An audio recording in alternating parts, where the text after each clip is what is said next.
Good day, everybody, and welcome. I'm in Thompson Station here at Company Distilling. We're going to go in, look around, check out the still, do a little tour, and see what all they got to offer. Here we go.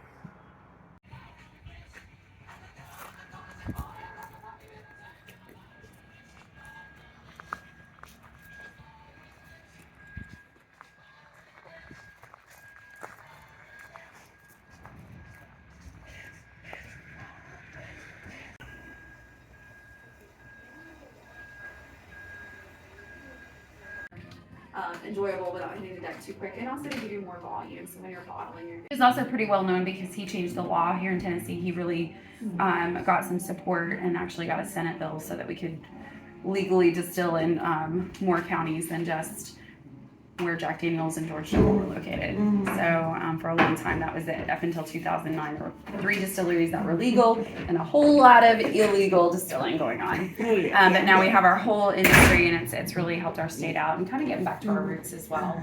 The Ace Gap spirits that you see on the bottom of the other side there, those are our moonshine style spirits.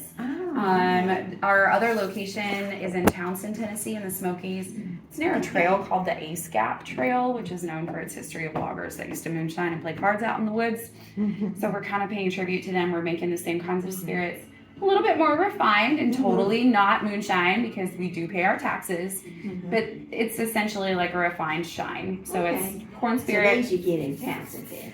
We have them here too for tastings. Yeah, so on that side you can pick 5 samples for 15. You can do all moonshines, or you can do one of the top spirits and 4 moonshines. Most people do the bourbon, the gin, and 3 flavors. Yeah. Those are the Ace Gap spirits are a little bit sweeter. They're not quite as strong. They taste like what they say they are. You don't taste your alcohol as much. We use them as mixers a lot with the bourbon and gin. You can really add a nice flavor into a cocktail. Natural water, I never really knew that because I was so used to just drinking out of the tap water here at all. Yeah. The natural water is naturally good. It's got a lot of iron in it. I learned about that yesterday actually, so there's a way to get rid of it, I guess. But for me, I'm anemic all the time, so the iron in the water isn't necessarily horrible for me. So that was more of a traditional? It's a Tennessee whiskey, which means it's going through a charcoal maple filtration. And that's what they do at Jack, that's what they do at George. So it's charred sugar maple, and then you actually drip the whiskey through it. You're actually gonna purify it by, and that's what makes it really smooth, just like the song says. So it's essentially a bourbon that's made here in Tennessee, but it's got to go through that traditional filtration. It's called the Lincoln County process, or charcoal mellowing. And then that one is finished with apple wood chips inside barrels. We call it our 3 wood because we're working with that toasted sugar or charred sugar maple, toasted and charred white oak barrel, and then finished with the toasted apple chips. Sold on doing the bourbon and whiskey tasting? Let's do it. And then at the end, I'll ask you if you want to try one of the single barrels, but I'll tell you which ones we got. You get an apple on the end, a little bit in the aroma. Just a very for other tasting room over in Townsend. Jeff Barnett, really, we do have a lot of things that pull in the history of Tennessee, things here in Tennessee, landmarks. And in this case, little Easter eggs to our area codes. We do have a single. No, I just. It's a little bit stronger. It's 93.1, which is the area code in Lynchburg. So just by a few degrees. But the one that you're tasting here. So I was describing the single barrel version. It's a corn whiskey. It's got to be at least 51% corn. And then a Tennessee whiskey is going to follow those rules, but it's got to be from Tennessee and it's got to go through that filtration process.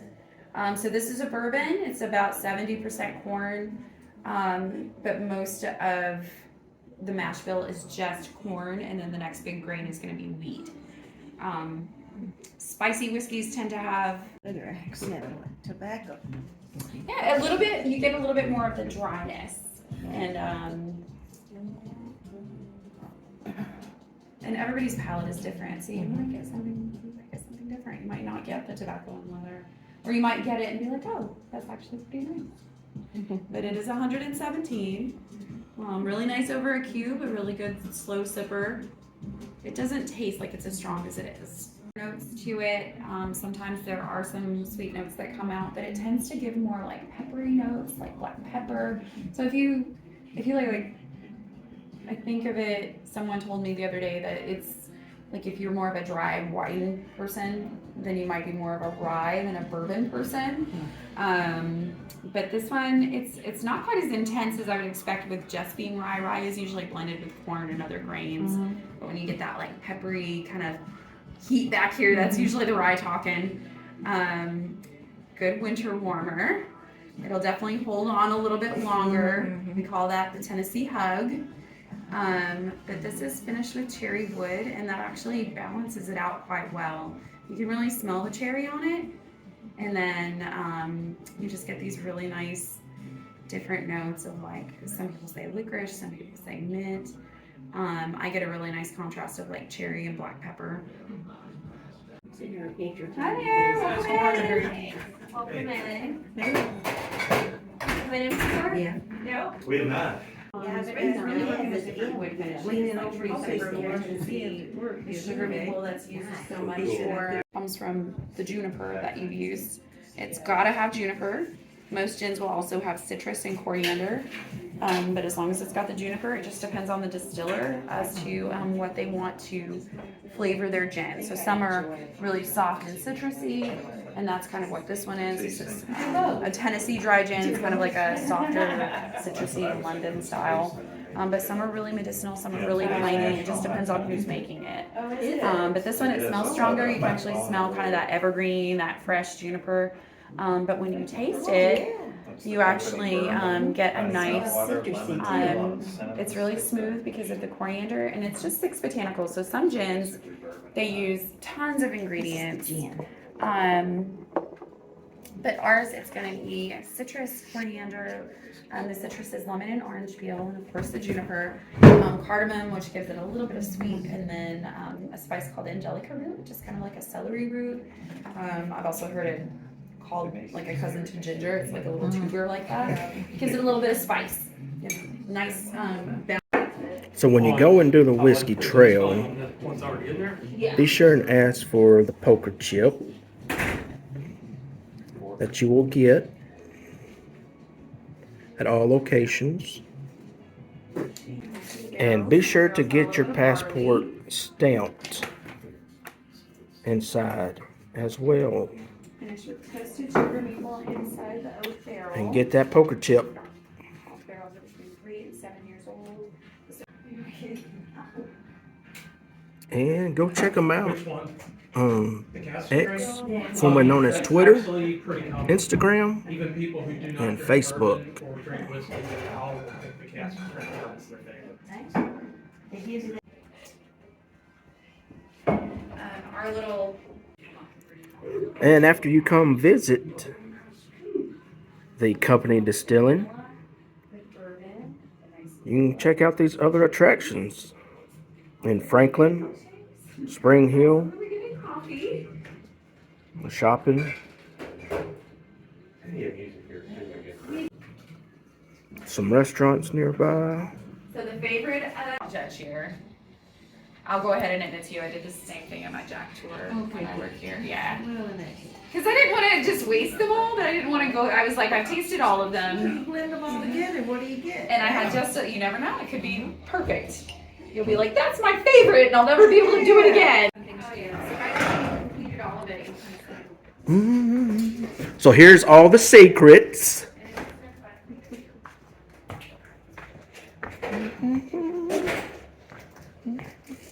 It's kind of a small pot. It is. We are the second smallest still on the entire Tennessee Whiskey Trail, and that includes 38 different locations of distilleries. So this is where we distill all of our gin. Every single bottle starts here. These are the 6 botanicals that we mentioned earlier that go into the gin. You're more than welcome to come up and give them a sniff. So we've got our orange peel, lemon peel, cardamom, coriander, juniper berries, and angelica root. So those 6 very beautifully delicate botanicals go into our gin. How the process gets started is we start with that neutral grain spirit, and we throw 4 of our botanicals in there, everything but the orange peel and lemon peel, and we let those all steep overnight, sometimes a little bit longer, so they can all get to know one another. And then we strain out those botanicals over after. We put them into our beautiful Portuguese brandy pot. It's an alembic still. This was made in Portugal. Excuse me. And what makes it an alembic pot is this Hershey Kiss addition on the top. So that neutral grain spirit, after it's been steeped into the botanicals, goes in here. This is a wood fire that we do light so that everything starts to heat up. These beautiful vapors and oils are going to rise to that alembic chamber, and they're going to go through this swan neck here, and they're going to go into the condenser. This condenser is copper, and it is also lined with a cooling system around it to help slowly lower that temperature. Not too fast, not too slow, because again, flavor profile is something we want to be consistent with. That's kind of why we won Best and Clear Spirits at the Ascot Awards. We pride ourselves on making sure that a bottle you pick up in Texas is going to taste the exact same as one that you get shipped to California. But every bottle begins its life here.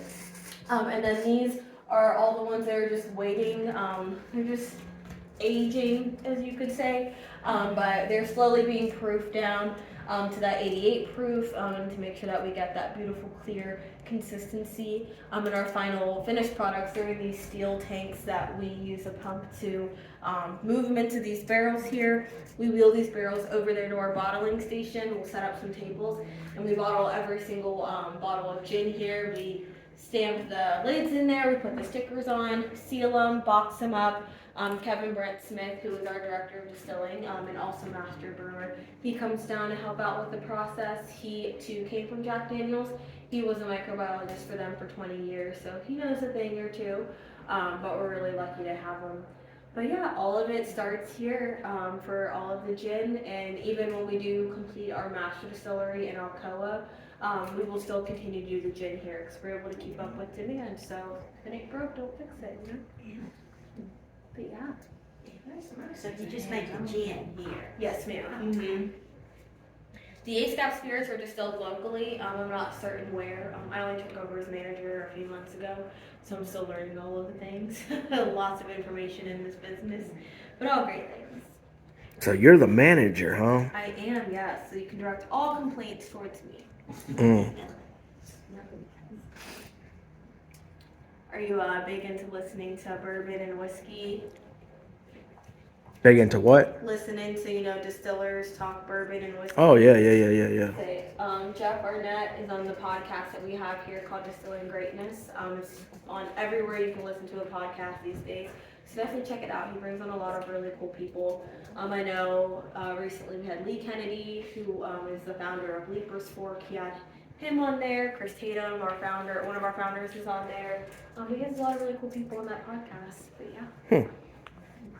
We appreciate y'all coming in today and spending an afternoon with us. It's been fun. Yeah. It's different from Thomas. Yeah, dry is not fun.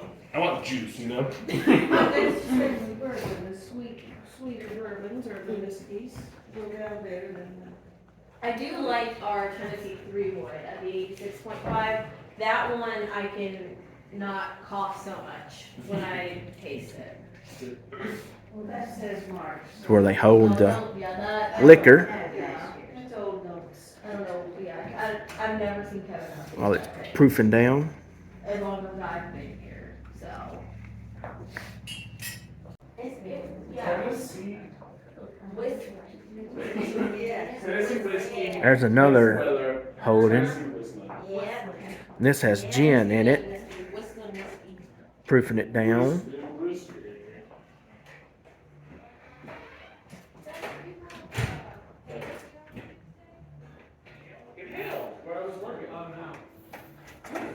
I was working at the goat, but it started hailing. Y'all were like, it'd be like some big old factory, and it's Bottling like, no, station. It's just like 4 bottling stations. Isn't that wild? Yeah. We keep it simple. That's truly hands-on craft. Yeah, it's very Water filter. The way they put the They filter water. labels on and stuff. It's very like handmade. It's very. Did you try the gin? What'd you think? It's good. Was it good? Yeah. I know. I really love the